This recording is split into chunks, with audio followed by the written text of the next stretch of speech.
The audio commentary. It's a dying art form, but here at One Track Mind, I, your wonky yet affable host Ryan Luis Rodriguez, analyze film through the prism of these embryonic forms of podcasting, one audio commentary at a time. Masterpieces, crapster pieces, live action, animation, cult classics, films literally no one has ever heard of. No track is too small, and no track is too big. Join me and my guests from the entertainment world as we keep these features alive every other Tuesday. Hey, who else is going to discuss Bill and Ted's Bogus Journey one week and Citizen Kane the next? Us, that's who. Sure, you have to put up with my voice, but there's a certain give and take in this industry. That's One Track Mind, part of the Someone's Favorite Productions family, and available wherever you get your podcasts.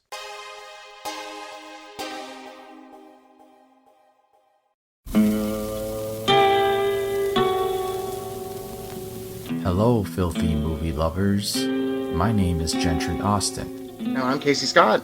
And we're the hosts of the Sin Syndicate, film podcast for something weirdos, anti-criterion bros, and Joseph Sarno aficionados. Join us semi-weekly as we peer into the adults-only theaters and sticky-floored cinemas of the golden age of sexploitation, when the morals were loose, the laws were murky, and the intercourse was all simulated. Find us now on the Someone's Favorite Productions podcast network.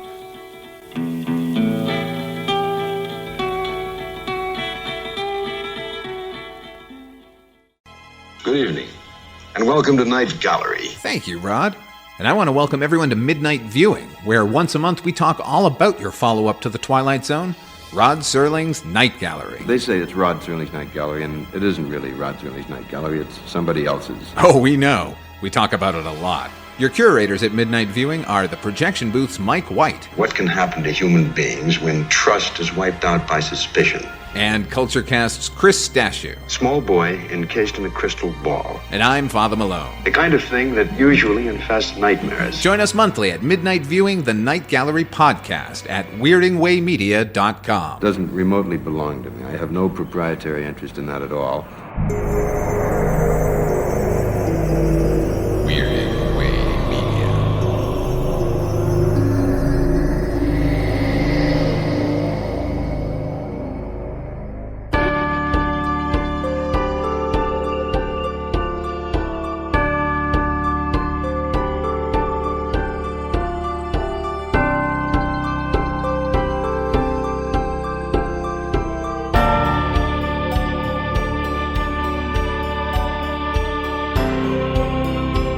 Welcome to Dark Destinations, an ongoing investigation into the shadowy corners of the globe, where our haunted past meets our startling future.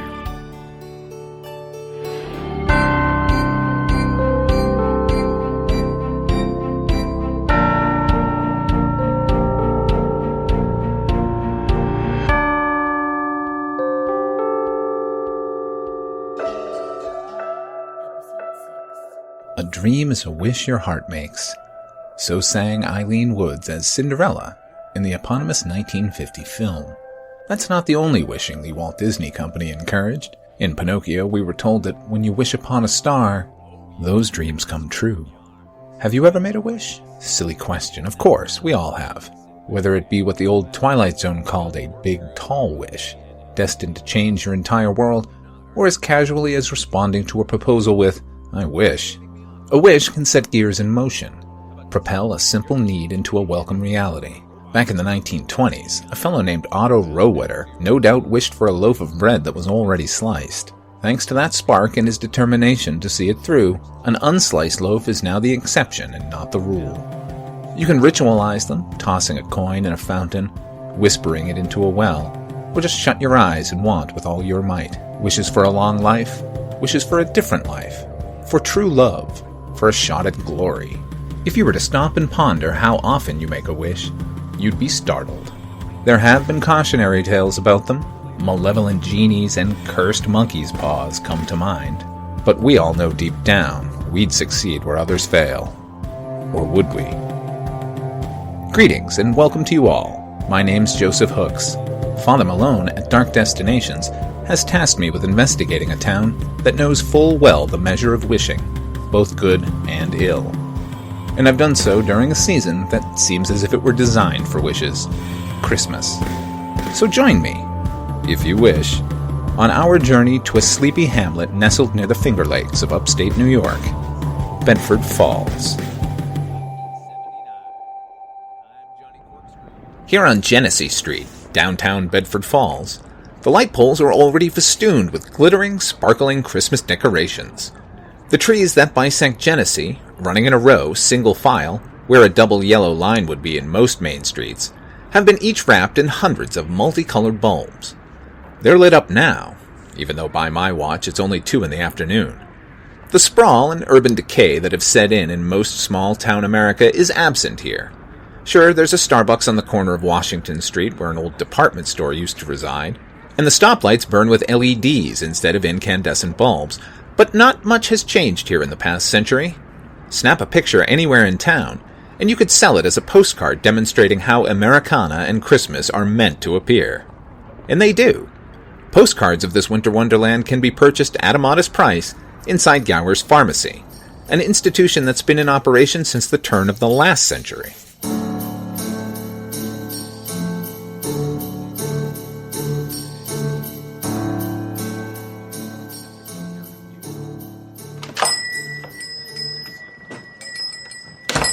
My granddad used to work here.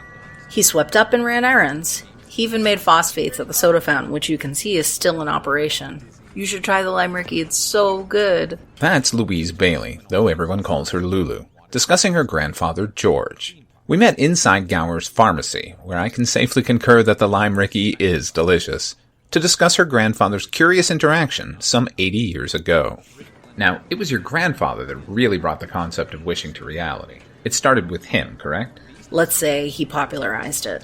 What were the circumstances? I understand it happened on Christmas Eve. That's right. Christmas Eve, 1947. My granddad was going through a rough patch. His family was getting bigger. There were some bad business deals, financial woe. And on that Christmas Eve, there was, from what I understand, a real possibility of arrest, if not imprisonment.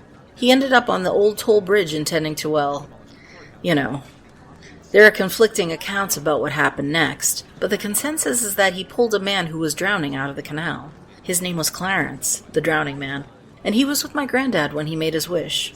He wished he'd never been born, and his wish was granted.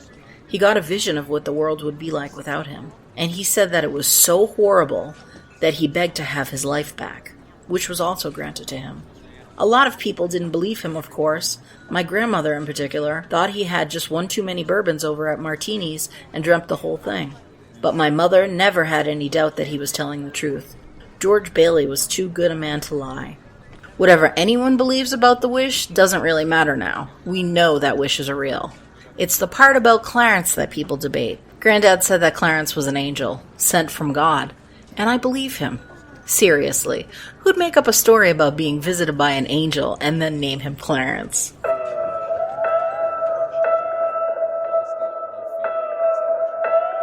You must understand that human belief in angels is as ancient as his first concept of a world beyond his own. There simply isn't a type of religion that has flourished over the centuries that does not include them in one form or another. That's Dr. Fritz Hagstrom. He spoke to me via telephone.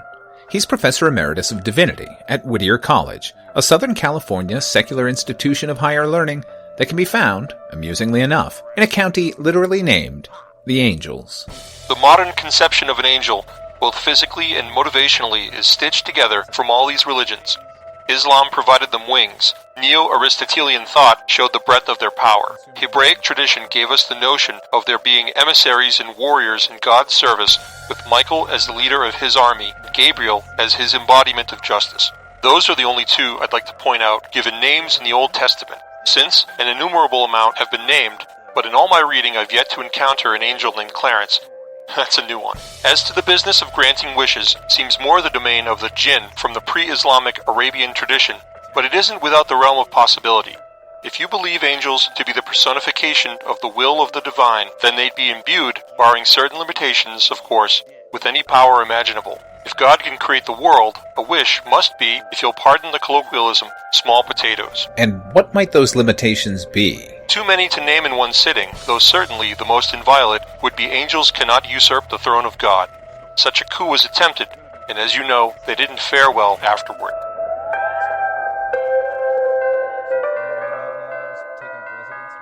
It's easy to forget that the devil, the brimstone-coated yang to God's yin, not to mix and match Eastern and Western philosophies too terribly, was once an angel himself. Some believe he was the first and most beloved by God. When he and a veritable legion of angels fought to overthrow the kingdom of heaven, they were cast out of paradise and into the depths of hell. They've been labeled as beasts or brutes, the depraved or demons ever since. But are they still not angels? Do they not still have the power they once wielded in celestial spaces? It's a question that loomed large in my mind while choosing to stop in at Martini's, Bedford Falls' oldest tavern. It's the watering hole where Lulu Bailey's grandfather imbibed more than a few spirits on that night back in 1947. The site of the original bar was over on Bridge Road, not far from that fabled canal bridge, but a fire in 1964 proved devastating, and they relocated to a more centralized spot on Washington and Genesee. It's there I met Elliot Parnell. He's retired now, but spent the better part of his life as the floor supervisor at the Wainwright Plastics Factory. He's a Bedford Falls man through and through, only ever having ventured as far as New York City. And, as it turns out, the perfect man to shed light on what happened next. There were 4 of us born that night. Poor Doc Reynolds had his hands full. It was the most born on any Christmas night up until that point. And what year was this? The year? Well, this was 1947. I suppose every parent thinks their kid is a miracle, but for the 4 of us, we were told straight out, and no doubt about it. See, that very night, when most of the town was home and warm and cozy, our parents were still at the hospital. In those days, it was a little bitty place, and the maternity ward was pretty well shared by everyone who was with child. Now, this is the way my ma tells it. She said it was a little before midnight, and out of nowhere there was this sound like a train hurtling by. Filled the entire room, just getting louder and louder, so loud that it hurt to see. Not hear, see. So she shut her eyes tight, and when the sound went away, she opened them and saw an angel standing in the ward. White robes, wings, the whole bit. Now I know that sounds loony, but if you knew my mother at all, you know she wasn't a woman given to flights of fancy. And she swore up and down that I was the easiest birth she had ever been through. I'm the youngest of 5. So there wasn't any possibility of her memories clouded by morphine or the like. And besides, even if she was, there were 7 other witnesses. And this angel tells them that tonight is special, that the Lord has made Christmas Eve a divine occasion here in Bedford Falls. And starting that night, anyone born in town on the 24th from now on were worthy of one wish, and whatever was given couldn't be given back. They took 'em pretty serious, I'd say. As far back as I can remember, they yell and holler anytime I started to say the words, I wish. Hell, on my birthdays, I'd be told to close my eyes and be thankful for what I had been given blowing out the candles. It wasn't until I was 7 that we were found out the truth of things, that the wishes were real. If the other 3 born that night had made a wish before me, they hadn't told anyone. So I suppose I was the first. What happened when you were 7? My dad was a miner. Most of those men used a headlamp strapped out front of their tin cap, but my father hated those things with a passion. He'd take a stretch of cloth and tie that lamp to his forehead. Used to tie it so tight my mother would joke, "You tie that any tighter and your head's liable to burst." My dad was a strong man. Decent mostly. Child of the Depression. And from what my mama told me, he had a hard go of it growing up. Harder than most. Nowadays, they'd put him in therapy. And it would help, I'm sure. Because as strong as he was and good deep down, he could be mean. And I'm not excusing him by telling you he had it hard. There's no excuse for a violent act against anyone. But especially not family. And one time he was beating on my older brother Casper. And I got so mad, hollering for him to stop. He didn't stop. He paused and turned to me and told me I was next. Well, that's when I finally made my wish. I wished that his head would burst. And before the word burst was fully out my mouth, that's exactly what happened. Just like a soap bubble. Never did get the stain off our bedroom wall. That was my one wish. Used it up. So now when my birthday comes, I can wish on my birthday candles just like everyone else. Tried it once too. I never puked so hard in my life. Which was too bad.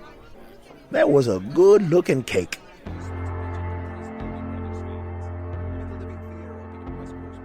Officially, Silas Parnell, Elliot's dad's cause of death, is listed as decapitation on the coroner's report.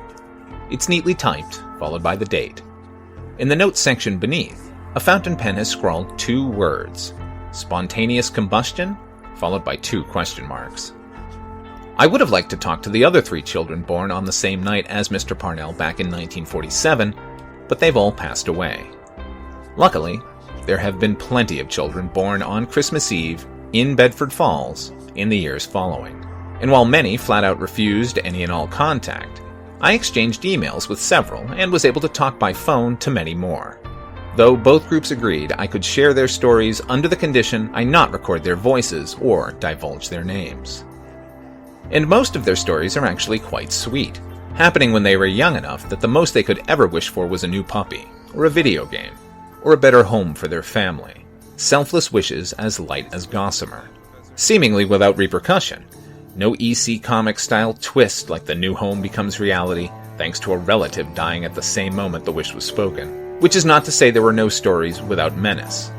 One respondent, who spent summers with his family on Van Cleef Lake, told me he was racing his brother to a floating platform found 30 yards from shore. He thoughtlessly wished to be able to swim like a frog. His email ends, "Thank God for voice-to-text software. You've no idea how hard it is to type with tightly webbed fingers." Another told me of her experience near the end of her junior year in high school. It was early June and she felt overwhelmed with the coursework and impending final exams and wished to be anywhere but here, only to suddenly find herself at McMurdo Station in Antarctica, where an early winter had just set in, stranding her there till September. "My parents were not pleased," she wrote. Only one agreed to speak on air, and enthusiastically at that. We arranged to meet at Martini's, where I should note they make a terrible martini, the following day. That night was a restless one in Bedford Falls. As troubling as the notion of people given the power to shape reality to their will might be, it's dwarfed by the far more sinister possibilities of its source. It seems entirely likely that George Bailey was visited by an angel of God. There have always been stories of angels bringing visions. But what about the one that appeared across town? Isn't it possible that in the face of a divine emissary granting a wish here, and on such a holy evening, that those fallen angels might not seize on that ability and use it for their own horrible, unholy purpose? Could saving one man's soul have damned everyone else in town? I'm back at Martini's and speaking to Rafael De Soto. Great name for radio. Coming up next, Rafael De Soto on WAAF. AAF? You grew up in Boston? Seattle, but I went to school there. Me too. UMass Amherst. It's funny how you mentioned radio. I took a communications course my sophomore year. No kidding. Yeah, went in for on-air talent. Did maybe 3 shows on the school station before my professor quite rightly urged me toward the technical side of things. I had the drive, but not the talent. Oh, I'm sure you were fine. Now, Raphael, you were born on Christmas Eve, 1990. That's correct. I was hoping you could share your experience with the wishing phenomenon here in Bedford Falls. Has anyone else spoken to you about this? Aside from the Bailey family, I mean. The great Christmas miracle from God. What a joke. Bells and wings. Bells and wings? They didn't tell you that part? Shocking. Yeah. She always said a bell ringing is a sign that an angel has received their wings. Not even joking. Well, I did speak to the Bailey family, but I also spoke with quite a few others. They wanted anonymity, but they did share their stories. Let me guess. Bet she talked to you. Oh, she did, and like I said, they don't want their names released. Damn it. Sorry. See, that's why you're the big-time radio guy, and I'm the third shift forklift operator at Wainwright. But if she talked to you, I think I can guess which others did too. Well, they've been very forthcoming. I'm sure. Why wouldn't they be? Most of their stories are tailor-made for the Hallmark Channel. And your experience was less than wonderful? Experience? Experiences. Plural. Let me tell you, just being around the event when it happens can be traumatizing. Seeing something so bizarre happen right in front of your eyes can really do a number on you. It's like they say in Apocalypse Now. It puts the whammy on your head. Makes you question reality. Whether the outcome is awful or adorable makes no difference. And there's another part of it. This is a little harder to describe. Every time it happens, and ask anyone in town, and if they don't agree, they're lying. Whenever it happens, everyone seems to feel a little dimmer inside. A little wearier. Not just physically, but mentally, emotionally, maybe spiritually, if that's your thing. See, there really aren't many of us. I know that even one of us having this power is a major deal, but think about it. The odds of being born at all are crazily against you. Not to mention born here in Bedford Falls. Not to mention being born on Christmas Eve. Those have to be astronomical odds, so there aren't many of us. We all tend to gravitate toward one another, and I'm not saying we're wearing matching jackets or anything. There's just a familiarity that we feel with each other, especially given the way the rest of the town tends to treat us. And how's that? Gently, but a merciless kind of gentle. Smiling too much and treating you maybe a little too nicely, but it becomes obvious that it's an act pretty quickly, which is worse than the ones that are straight up avoid you. You know they're scared, but the others faking that they're not, after a while it just grates on you. Anyway, since we tend to be around each other, we also tend to be the witnesses to the events when they happen. I remember... Oh, God, it's hard not to say their names, but I'll do my best. Okay, there were these 2 boys, a couple years older than me, twins. How's that for astronomical odds? As if twins aren't just naturally weird enough, these ones have an unnatural power. I was 10, so they were 12. And you know how 12 is. You want to stand out from the crowd, assert your individuality, and these boys are trying to do it with a literal mirror image doing exactly the same. Well, one day they finally had it out.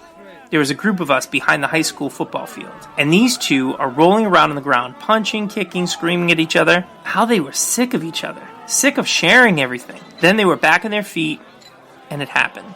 They wished? Yeah. Not at the same time. One wanted the other to be older, old enough so they wouldn't be mistaken for each other. And once that happened, the now older one wanted the other to be younger. Next thing you know, they're back on the ground, both of them drooling. An infant laying next to a withered old man, and both with identical DNA. Their family moved away a couple months later, I don't know where. Probably to a town where they wouldn't be questioned about a brand new baby and an elderly man that they introduced to people as grandpa. Another time, there was a girl in my biology class just obsessed with unicorns. Stickers on her locker, 1,000 scribbled drawings on her notebooks. We were studying fauna, different classes of animals. She insisted on the existence of unicorns.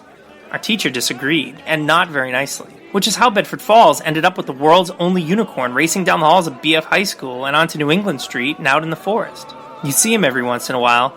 People who didn't know the story would freak out when they saw him. Oh my God, it's a unicorn, an actual unicorn. I never had the heart to tell them that his name was Carl and his favorite band was Run DMC. And those are just the ones I witnessed firsthand. The event, heard the words, saw it happen. We all saw the after effects on a half a dozen others. A kid over at Potter Elementary School who wanted to fly, he must have floated over the town for 3 days before a spring storm blew him to who knows where. Don't know if you noticed the new police station down the street. They built it about 5 years ago after the first one disappeared. One day it was there, and the next, it and everyone who was in it was just gone. The way you talked about the Baileys, I suppose it's safe to assume that you don't subscribe to their belief in an angelic intervention, that a divine hand set these events in motion? Maybe to start, and maybe for them, but what kind of divine being allows children to turn their parents inside out, or cause a blizzard in the middle of July, or saddles a human being with that kind of power? I'm not saying there hasn't been kindness because of it, but the bad is just so... And it keeps on rolling, you know? Every year there's at least 1 or 2 new Christmas Eve recruits to this freak show. Why don't you leave? And go be the same boring drone doing the same boring thing just in a new locale where I'm a stranger and I don't have ties to anything? Yeah, no thanks. Is that it? Or is there something else keeping you? You haven't told us about your wish. No, I haven't. But I also haven't done anything that would make me feel responsible enough to stay here. The fact is, I never used mine. You're kidding. But that's incredible. What an opportunity. Raphael, if this whole thing was set in motion by demonic forces, if it's perpetuated endlessly just as a mockery to the divine and causes havoc on a regular basis, don't you see that you have the ability to end it? Wish the power away for good. That's possible. I've considered it. What are you waiting for? I said it's possible, not probable. If this is an evil power that we've been given, then it might make everything worse. Give everyone in town the ability, regardless of birthday or where they'd been born. Give it to everyone on Earth. Can you imagine that? How long before all of existence disappeared? No, I can't risk that. But I do think you brought up another avenue that's starting to sound very tempting. Leaving Bedford Falls. Well, you don't need to wish for that, and you said you would rather not. Me leaving town doesn't appeal. I'd just be the same loser I was here, but somewhere else. But given the opportunity to be someone else, preferably already established in a career I've always wanted, you must travel a lot, get to meet lots of interesting people. Oh, please don't. Not to mention renown. I looked you up after you contacted me. You've got quite a career. Lots of awards, lots of respect. No. Very tempting. I wish I was you.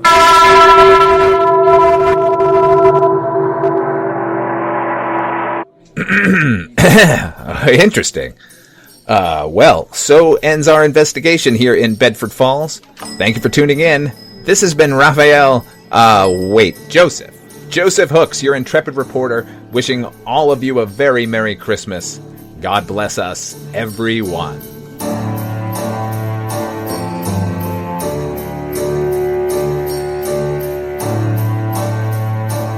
This episode of Dark Destinations was written and produced by Father Malone and featured performances by Antonio Llapur from SwampMediaGroup.com and SpaceDetective.com and Justin Billard. The music was adapted and performed by HP Music from hpmusicplace.bandcamp.com. Opening theme by Darren Curtis from DarrenCurtisMusic.com. We hope you'll join us next time. Until then, may all your travels lead to dark destinations.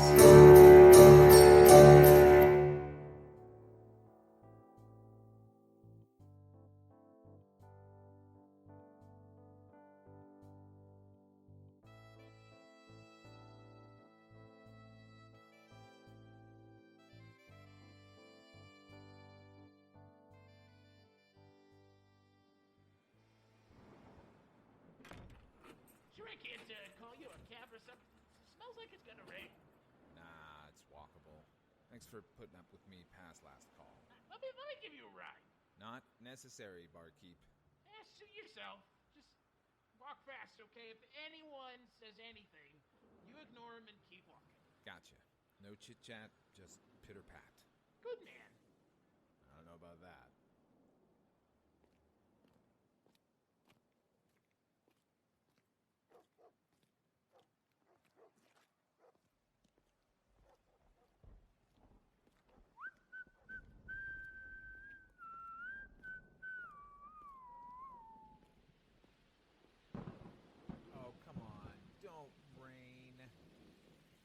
Everything east of the boardwalk is uphill. Now let's make it all slick.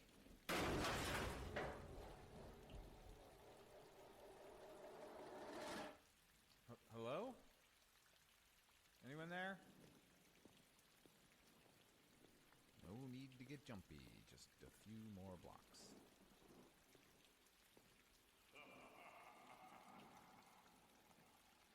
Hello?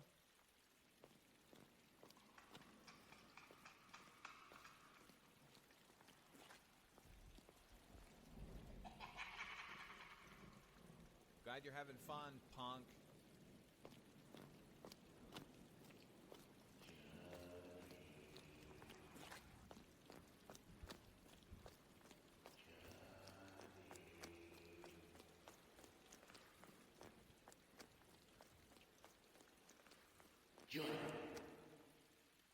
I'm a priest, just so you know. Wouldn't hurt a man of the cloth now, would you? Where's your collar, priest? Back at the hotel. I'm just gonna run along and grab it. Or not. I don't need it. Needs. Everyone's so obsessed with their needs. Take heart in the knowledge that soon you'll never want for anything ever again. Your eyes! What the hell are you? Oh, Lily. She must be one of you. You know her, Lily? And, Kalyan? They're friends of mine. No friends of mine. You don't have to do this. You're right. I need to. Let go! No! Black Night Creature! He's no priest, but I am. You don't want to use that. Look at the cross. See your holy destruction. Back! Johnny, get behind me!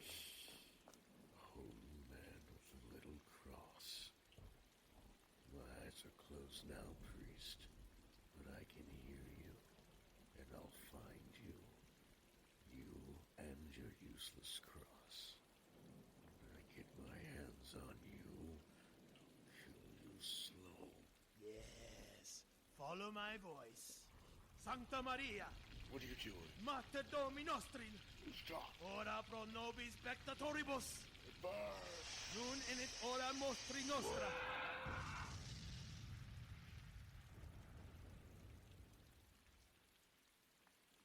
Vampires? Yes, What did you do to him? he was covered in rainwater. I blessed it. Are we safe? Momentarily. Good. I'm gonna pass out.